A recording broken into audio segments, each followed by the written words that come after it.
Everybody, February 31 back here for FSI DFS. Going to be doing the truck show for you. We're going to do it really quick. Qualifying just ended. I want to try to get this up by 7 o'clock, so I'm just going to kind of really try to fly through this for you. So let me sort it in correct order here. So I do have my projections up here. So again, this is only the second race. Daytona really didn't give us much. I didn't go by that. This is based on 22 standings, whether they're in truck, Xfinity, ARCA. Got a little formula to kind of make Xfinity and ARCA scores closer to what they would have been in the truck series. It's on track history and it's on average running position and similar races. So we use Las Vegas 21, Las Vegas 22 here at this track. Texas and Kansas were share similar styles. So qualifying number is not qualifying. I didn't want to waste time getting those numbers in. So the qualifying is actually, and I'll type that in really quickly here, is actually the track finish average for similar tracks. So kind of like a cooked up formula that I made looking at similar tracks and how they would average finish for that. So obviously it's nice to have qualifying short window here. So let's just jump right into it. Kyle Busch looked phenomenal out there, did really well qualifying, has the pole, dominant truck. And usually in situations like this, I'm just like, trying to figure out alternate scenarios. And TK and I would debate, like, do we take Kyle Busch? Don't we take Kyle Busch? I think you just eat the chalk here in cash. I think you want him. I think he's going to go out there. I think he's going to dominate, win the race. It's his home track. He's running all three series. He just got momentum. He's just got a different aura about him now after winning the Cup race last week. And I just think that he's going to go out there and absolutely dominate. Nick Sanchez looked really good in qualifying too. I have him as a fade. I mean, you can maybe play him in a deep GPP if you're doing 150 max, like maybe have like 1 to 2% of him, just because like I just don't see him getting out there and leading. He's good talent. The team's not bad, but he's young and inexperienced, and I just don't in trucks. I mean, he was good in ARCA. So I just don't see him like finishing. I think it's dangerous because he could lose a lot of place differential here. Chase Purdy, I think, is only a cash play just for his pricing. And I just have a theory here. He's probably more of a GPP, but I think you can play him in cash, especially if you decide to fade Kyle Busch in cash. Because I think that his truck was just as strong as Kyle's. And I think that he'll be up there leading with Kyle, working with Kyle. And Kyle Busch is a businessman. Kyle Busch gains absolutely nothing if he leads every lap of this race. But his employee can get better stage points if he gets ahead of him, if he leads laps. I mean, it just so many good things can happen if he lets Purdy lead for a little bit during this race, and then, if he's in second and then pulls ahead of him towards the end for the win. I think, that definitely makes a lot of sense. So just going with game theory here, I think Purdy's a decent play. Majeski and Deegan. Majeski, it's a tough price tag. GPP, he could get up there and dominate if there's a problem with the Kyle Busch trucks or something. Maybe there's Thor Sport Ford. I mean, obviously they look good. They qualified 4th, 5th, and 9th, but that's qualifying setup. We'll have to see with race, with fall off and all that. It's not a tire wear track as much as it was last week at California, but just still, long runs, we'll just have to see how each truck does, because they don't have as many tires in these series as they do in Cup. So if somebody spins out or something, then it kind of puts them at a different disadvantage if they have to change their tires earlier. But again, it's not a severe tire wear track like it was last week in California. So Majeski, I think, is a GPP. Again, he's an interesting dark horse that could here. Deegan did great. And again, I took a lot of flack after the Daytona one because I said I think she's going to win a race this year. And I still think that's true. I don't know if this is the one, but she has performed pretty well here. 10th there, actually. Look at Texas and Kansas had decent running position. Las Vegas hasn't had some bad luck, but I think it was more not mistakes that she made, but just getting caught up on things last year, starting more in the back of the field. But I think an interesting bet if there's a Haley Deegan top 5 out there, throw a buck or something on it. But again, I think she'll probably finish in the top 10. GPP, I don't feel like cash. Brett Holmes, like he struggles usually, and I think he qualified really well here, but I don't in the race. I don't think he's gonna. Maybe he'll be in the top 20, but I don't think he's a top 5 truck or top 6 truck.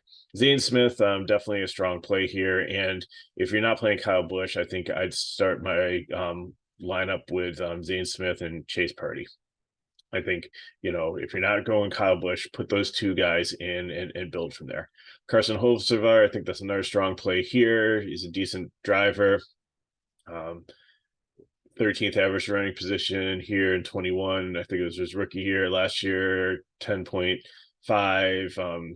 His overall composite is 9 overall. I think he's definitely a top 10 truck here with potential to move up a little bit more. And again, with Kyle Busch out there, I don't know if he's going to lead any laps, but at 84, you don't really need him to pay that off. I think that Ben Root is a GPP here, although these sport trucks have looked pretty decent, but I just don't know if 97, it's more the pricing on that. If it's a little cheaper, I think I'd take him, but definitely in consideration. Kaz Growler, again, I think they interviewed him. It's the 3rd time here. He said he's very comfortable with this track, even though his average running position's in the 20s. Probably the best truck he's been in here. But again, I don't know if he can hold a top 10. He still needs a little bit more experience. So GPP, like the price, but starting position a little too far forward. Matt Crafton, like it. Lots of experience here. He's run 26 races, 11 top 5s, never won it. So this is another one that he's trying to put on his resume here. But, really decent runs here in the past. And I think that he definitely could move up a little bit with some place differential, be a top 5 truck. Same thing with Eckes here. I think they're pretty much identical plays, although Eckes only ran here 6 times and Crafton 26 times, but Eckes does have a win here, so he's got that on him. John Hunter Nemechek is coming back and running in a truck race here. John Hunter Nemechek did really well the last couple of years, but then he would have a lot of bad luck also. And just at his price tag at 10.7, it's just hard to play anybody over 10K that's just not going to lead a lot of laps, because I see Hunter Nemechek moving forward, needs some place differential. Again, ran really well here last year, but he was in a Kyle Busch truck and he's working with his boss, Kyle Busch. And I just don't see at Kansas, he ran really well. So he's had some really good numbers on these tracks. So again, a dark horse here. If you're not playing Kyle Busch, I think in the GPP, if you could get him and Smith and Purdy in a lineup, then that might be doable. Jake Garcia, he's okay, like the price point, but he's more of like a 25th to 20th place truck. So I think he's going to lose some place differential here, so I'm not super excited. Corey Heim didn't look super fast in practice. He's been volatile. They put him in like the 51 truck last year, and he just he had some success. I think he won a couple races, but there are other races he was just really, really bad. So until we get some more data on him, I'm not super excited to play him in cash at 9,500. I think he's overpriced there. Tanner Gray, I do like the price here. He's a solid driver. Looking at probably 30 DK points, 7.4 average running position last year. The Strikeon garage looks decent with these Toyota trucks. And, I have him pretty much finishing 15th, so around where he starts, so that should be decent.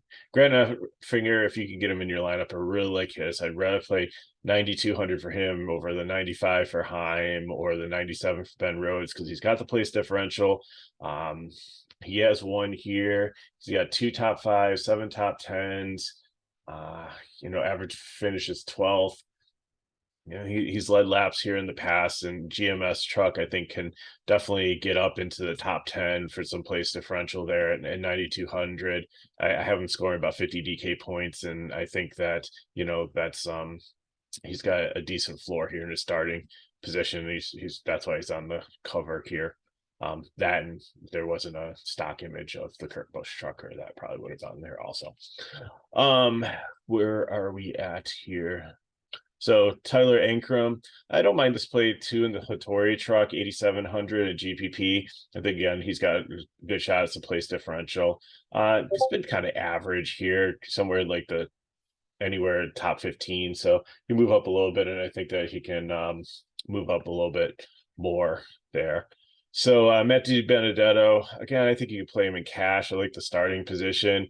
His Rackley Ward truck, like last year, would break down every so often. So I was kind of shy to play him in cash because, like, when he's solid, but when they had the mechanical issues, they did. But they were running a couple trucks last year, so I think that, being down to one truck this year, I think they're much better at that. So let me just mute my Discord because I'm getting notifications left and right here. Sorry about that, folks. That brings us to Ross Chastain, and I think sorry. Lost my place here. Daniel Dye. I think he's a exciting young rookie here. This 43 truck again had some mechanical problems last year. Also, it's a GMS one. So I think he'll be okay. And I have him at like 40 DK points, but that's just based on like a lot of his ARCA stats from previous years. So not too much truck experience. So that's why I'm as a GPP. Lawless Allen, I like the price here. Starting a little bit far forward. For me, like his average finish here is like 26, and he's starting 21st. So a bit risky, but the price point's good. And if he's last guy in, I don't mind at all. Stuart Friesen, love this play here at 9K. Place differential experience here. Again, he hasn't won it either, but 5 top 5, 7 top 10s. He's led laps here in the past. This is not a 22nd place truck. They will fix it. They will get him up there. Ran really well at Texas last year. Was dominant. 8th place overall track average, 5th overall in composite, everything. I have him finishing 4th here in the top 5. So, definitely that's why he's a prime play.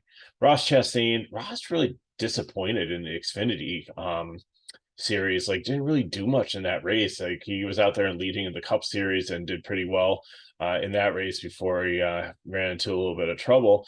But I don't know. This Nice truck isn't a great truck sometimes, but Russ is a good driver and can get a lot out of anything that he's using. So that's one thing that definitely would be an advantage for him, I think, potentially. So, but the pricing, like at 12K, I don't know if you can win the race. Like you're playing for place differential, and I don't think he's going to get laps or fast laps. Maybe some fast laps moving up through the field, but I really think it's GPP. But I think he'll have higher ownership than he needs. But I just think he's almost a fade for me here. Rev Cruth, definitely talented young driver. Spent some time in Xfinity last week. Now he returns to a truck and another GMS truck. Really just can't look at his like numbers. Like he ran in Las Vegas in 21, but again, like I think he went back to ARCA and learned a lot since then. So you really can't go on that. I think he's okay at a cash play at 72. Might be a little bit kind of no man's land, kind of hard if you're trying to fit these 10K guys in. You're going to need like low 6 or 5K guys. So he might not be, but he might be an alternate build that would make sense in kind of a contrarian build. Dean Thomas is going to be my favorite value here. Tricon Garage, and if you look at the other Tricar and Garage guys, they're up there. So didn't qualify well, but sometimes you misjudge something, or maybe you're set up more for the race than for qualifying, or when you have a bunch of trucks, you try different things, and some things work for qualifying, some things don't. But I think when it comes to the race, that 25 place is definitely his floor, and I think he can move up maybe 5 positions, but I think he can hold on to finish where he starts at 5,900. It gets me where I need to do. He's a value play, and it gets me what I need. Timmy Hill, I like it too. I'm as a GPP just because in 2 races here, he's only finished 1 of them in Las Vegas. But I think that and Dean Thomas let me finish 11th last year, so that's why I like him also. But Timmy Hill is usually a decent driver. They're focusing on 1 truck this year, and I think that's going to help the program. So definitely in play here. Borderline cash play, but I have a GPP. Colby Hart, Chris Wright, like both these guys in cash in their starting position. I think there's they'll finish around where they start to get you enough to get the studs in that you want. Caden Honeycutt, Roper Racing, I think he's going to go backwards. So I don't really think he's and some of the other guys here are a little bit cheaper than he is, so I'm not really interested in him. Max Gutierrez, this AM Racing team is really, really good. 6,500 might be hard to put in your cash lineup. You're trying to play Kyle Busch, because again, I think you're going to need like low 6K guys and like 5K guys. So that's but if you can get him in with the place differential and the potential, and he's definitely a young talented guy that I think is definitely going to make a lot of noise the next couple of years. So he's somebody to keep an eye on. Spencer Boyd, Mason Massey, Rayum, not interested in any of these guys really. GPP, if you need them last guy in, I'm fine with it, because they can't really go very far down. Brandon Poole, to save the truck, didn't even qualify because they knew they were locked in the race and nobody was not going to qualify. So, but these glory to God trucks have had some mechanical issues last year. They're only running one this year, so maybe they have some more things figured out. Brandon Poole's a decent driver, and they saved the tires, didn't qualify him, so maybe it gives him a little bit of advantage early on to move up a little bit. But attrition's definitely going to be his friend. So 54, last guy in with the floor, that's fine, because I like him better than Matt Mills. I don't think this truck's going to be a start and park, but again, like Matt Mills, like he's got the floor here. He starts with a 5, and Brandon Poole starts with a 6, just because NASCAR always has these things based on a 40 car field before the car gets 1 point, and then as you go up, you start increasing points. Maybe it's even more than, because I think when it splits at certain spots. So yeah, so actually he starts with 6 points. So these guys only being a 35 truck field, this isn't bad, because Matt Mills cannot get any worse than a 6, and Brandon Poole cannot get worse than a 6 either, because even if he finishes last, he only loses 1 place differential point, and he's guaranteed a floor of 7. So I guess some of these guys down here aren't like horrible plays, and I don't think like many other people are talking about this aspect of it. So they definitely have some floor. So then again, let's look at this again. So Spencer Boyd starting 31st, or like even Max Gutierrez, if I look at the bonuses here, Max Gutierrez is starting with 12 points. So if he finishes dead last, he loses 5 place differential points. So I mean, he starts at a 7 also. So I think there is some safety and definitely some floor built in with these guys that are 30th on. So I guess you can really sprinkle them into your lineups, and you might be able to get like multiple 10K guys in. I don't think the perfect build is to put like Busch in and Zane Smith and Stuart Friesen. But if you can get the right combination of these guys down here, if you're doing like a 20 max and $1, it might be something to play around with. So again, favorite plays here, again, Kyle Busch, I think he's going to dominate. Stuart Friesen, Dean Thompson, and there's a lot of value down here. Enfinger, I liked him a lot also.